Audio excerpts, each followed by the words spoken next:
Hi అండి, నేను మందకిషోర్ Singh, retired తహసీల్దార్ అండి.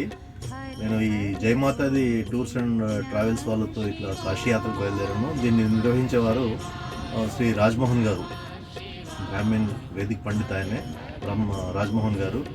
నేను మా గ్రూప్ సెప్టెంబర్ 23 తారీఖున సికింద్రాబాద్ నుంచి స్టార్ట్ అయిందండి. నేను మధ్యలో బల్లార్షిలో జాయిన్ అయ్యాను.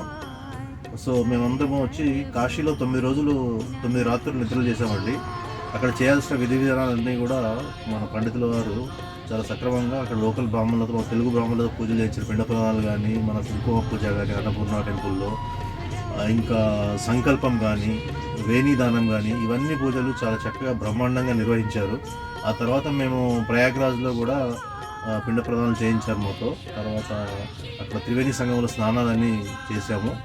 అక్కడ నుంచి మళ్ళీ కాశీ వచ్చి కాశీలో నిద్ర చేసి మళ్ళీ ఏం చేసామంటే చివరి రోజున 9వ రోజు రాత్రి నిద్ర అయిన తర్వాత 1 గంటకి మేము బయలుదేరి గయా వెళ్ళాము. గయాలో కూడా పండితుల వారు పిండదానాలు ఇవన్నీ చేయించారు. అక్కడ ఉన్న పుణ్యక్షేత్రాలను చూపించారు, మాకు చాలా చక్కగా వివరించారు వాటి గురించి, వాటి చరిత్ర ప్రాముఖ్యత ఏంటనో తెలిపారు.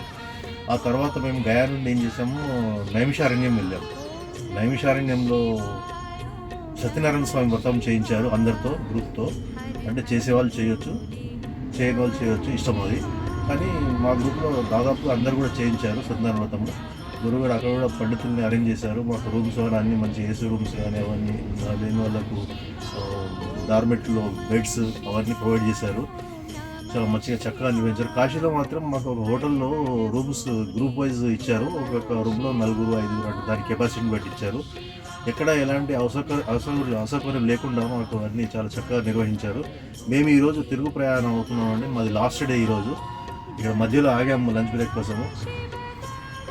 ఒక విషయం ఏంటంటే, బ్రేక్ఫాస్ట్ కానీ, లంచ్ కానీ, డిన్నర్ కానీ, మధ్యలో స్నాక్స్ కానీ, 4 గంటలకు స్నాక్స్ టీ కానీ చాలా బ్రహ్మాండంగా అరేంజ్ చేశారు. మేము ఇంట్లో ఉండి తింటున్నాము అన్న ఫీలింగ్ వచ్చింది.